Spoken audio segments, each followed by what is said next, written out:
Killstreaks changed Call of Duty forever, and they were introduced in COD 4, and ever since the original Modern Warfare 2 introduced customizable streak loadouts, they've been a core part of the experience for Call of Duty fans. Everybody has their own favorite killstreaks from COD history. You can let me know what yours are in the comment section. The AC-130, the Lightning Strike, the Chopper Gunner, who remembers the Pavlo from Modern Warfare 2, and of course, the Nuke. But what about the streaks that never got that love? They never got that adoration or affection. What about the streaks that were really, really good and strong, but they never got the attention online? Well, we handle that today. Welcome to the page, everybody. Chaos here. Today, we're going to be giving some love to 10 of the most underrated kill streaks from COD history. You let me know which of these you actually use. Drop a like. And let's start this video out in 2011. At number 10 today, the SAM turret in Modern Warfare 3. It's been around for a long time. It has. It first entered the multiplayer scene in the original Black Ops. Usually a cheap streak that you would place somewhere on the map, and whenever it saw an aerial streak, it would automatically lock on and shoot it down. It was a set it and forget it. Now, the Black Ops 1 version was pretty unpopular due to its lack of killing power.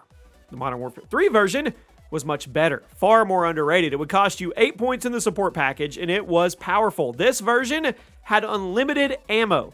That's right, unlimited ammo. A very quick lock-on time, and it reloaded itself pretty quickly as well, so there was very little downtime. Now, it could be destroyed with one knife, but it was super strong. It was great for players trying to keep their skies clear without having to run a rocket launcher. Plus, since it was part of the support streak package, you could earn it over and over and over and constantly have a clear sky, blue skies for your team. Before we move on, guys, check out the new Chaos Call of Duty channel if you want to know why we are talking about 6v6 multiplayer possibly getting canceled in Call of Duty. Click that link at the top of the description. Make sure you guys subscribe over there. We have daily content every single day. At number 9, the Hunter Killer in Black Ops 2. Now, I know it was well known and it was positively received in the community. It wasn't run nearly as much as I think it should have been, mostly because of the other awesome streaks you could pick from in Black Ops 2. If you look back, we had a lot. The Hunter Killer, very cheap streak. Sat perfectly between the UAV and the counter, and it was this little autonomous drone you would throw into the sky. Once it found an enemy player in its sights, it would lock on, dive bomb, and delete them. Since it was right between the UAV and the counter, the Hunter Killer was a great low-level streak for people trying to just earn their recon streaks over and over again. The explosion was actually pretty big. If it targeted somebody in a group of enemies, perhaps someone taking a domination flag, that splash damage could easily get you an extra 2 to 3 kills, and each one would give you 25 points towards your next streak. It was awesome. It was another set it and forget it streak, and since it was so easy to rapidly earn over and over, it's pretty satisfying to run. Sadly, it was overshadowed by the other awesome Black Ops 2 streaks, the Lightning Strike, the Hellstorm Missile, the Dogs, the Swarm, the Warthogs. I could go on and on. At number 8, the Trinity Rocket in Ghost and Infinite Warfare. This is one of the more forgotten airstreak streaks in COD history. Airstrike streaks, say that 3 times fast. The Trinity Rocket was a cool idea. Surprised it didn't catch on with the community more. Ever since Modern Warfare 2 introduced the Predator, the COD community has been a fan of single-strike kill streaks that you manually glide down onto the battlefield. You've got the Predator, the Hellstorm, but in Ghost and IW, well, they decided to shake it up. The Trinity Rocket is like a mix between a Predator missile and a Hellstorm missile in which you manually guided a rocket down to the battlefield, but before it hit the ground, you could fire 2 smaller rockets from the nose of it to strike additional targets. It was almost like the Dart from Black Ops 3, but in missile form.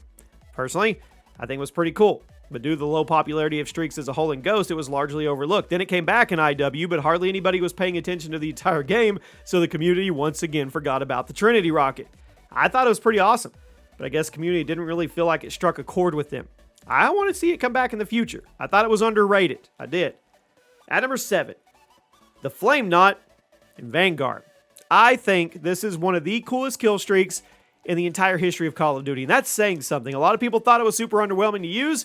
I just had to put it on the list for the style factor, seriously.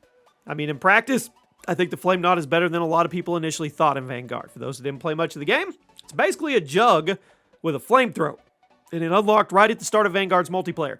It would cost you 9 kills, which wasn't crazy, but it also wasn't cheap, so it was a commitment if you brought this into battle with you. The armor wasn't the strongest or the fastest jug armor in COD history, but the flamethrower was absolutely devastating.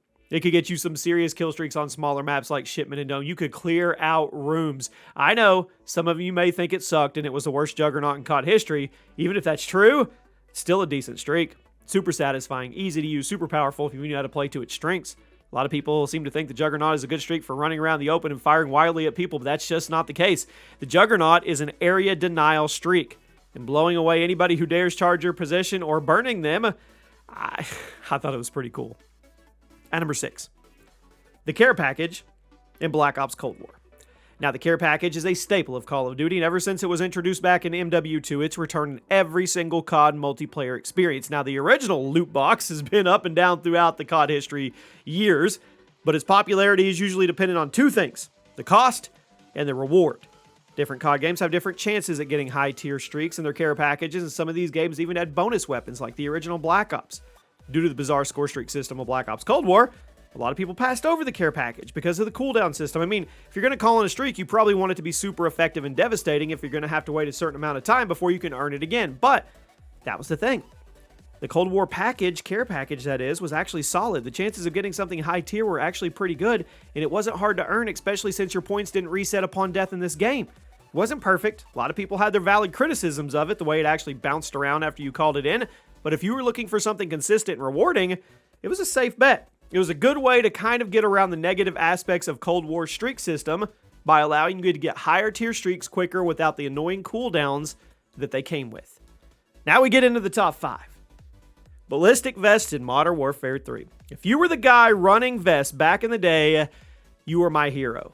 This was a support streak that would only cost you 5 points. It would give you this big bag of Vests you could throw down for your teammates to pull from. When you wore one, it would give you an extra 50 HP and could seriously change the outcome of a gunfight, as it would now take an extra 1 to 3 shots to take you down.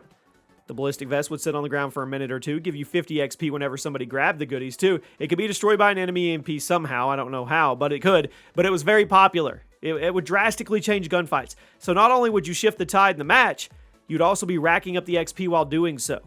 Yeah, I mean, users back in Modern Warfare 3 were the unsung heroes of every single match that used the Ballistic Vest. Here's your love. At number 4, the Stealth Bomber in Modern Warfare 2, the original. Most people remember the Stealth Bomber from MW3 due to how cheesy it was, but the Modern Warfare 2 version never gets any love at all, and I don't get it. Well, I do know why. It was way too expensive. In case you didn't play the old school Modern Warfare game, the Stealth Bomber first appeared as a 9-point streak in Modern Warfare 2. Then it returned as a support streak in Modern Warfare 3 for 14 points. Obviously, the MW3 version was popular because it was so easy to get. But the Modern Warfare 2 version was a lot harder to justify since there were so many choices surrounding it. The Harrier Strike, the AC-130, the Chopper Gunner. Then, of course, your third streak slot always had to be the Tactical Nuke. Stealth Bomber may have looked and sounded awesome, but it would, at most get you 4 to 5 kills. And for other streaks that would cost you the same amount to earn, you just want better returns. I mean, it wasn't hard to get a dozen kills or more with the Chopper Gunner or the AC-130. And even the Harrier Strike, which only cost you 7, could get you 10 or more if it wasn't shot down. The Stealth Bomber just didn't give you enough bang for your buck in a game where the streaks were insanely powerful, but it wasn't bad. On its own, it was strong. It was satisfying. I just don't know if it was worth the amount of kills the game actually demanded for it.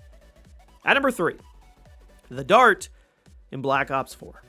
The Dart was introduced in Black Ops 3. It was a replacement for the classic Hunter-Killer we already talked about. It was overlooked by much of the community due to the handling and lack of AI control. Now, the Black Ops 4 version still had to be manually piloted, but it was much more powerful, especially since the health of each player had been cranked up to 150. In BO3, it was pretty ineffective. I mean, everybody had jetpacks, simply being able to hold down the X button and get out of the way. In Black Ops 4, no advanced movement. Time to kill was longer, so the streak like the Dart got you a lot more mileage. You flew this drone around the map, could fire a couple rockets at people before nosediving into their face. It was lethal. It would only cost you 450 points to earn, meaning a decent player could get it probably, I'd say, 5 times a match. The Black Ops 4 Dart was good, as were all the streaks in Black Ops 4, honestly. Some were more popular than others. They were all pretty powerful, which is hard to do in a COD game. Loved a Black Ops 4. At number 2, the Emergency Airdrop in Modern Warfare 2019.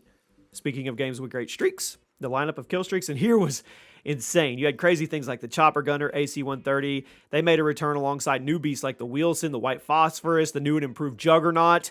But one streak that didn't get the love, the Emergency Airdrop. Recurring streak first appeared in the original Modern Warfare 2, has always had a dedicated fan club, but rarely finds itself at the top of the popularity chart due to the randomness, the gamble. I mean, it was an 8-point streak, would allow you to mark a location on the map, at which point it would get 3 random care packages dropped. A lot of COD players like to keep their kill streaks lethal and eliminate any randomness, so they naturally, they don't use the emergency airdrop. But if you're someone who likes supporting the team, making sure your buddies have the best gear, here it is. calling in that big, huge pile of care packages and watching your teammates flood to them. It was pretty satisfying, and there was a good chance you were going to get multiple high-tier streaks in it as well. I mean, it could give you some extra momentum in the match. I liked it. I thought it was underrated. Only 8 kills? 3 care packages? Come on, do the math.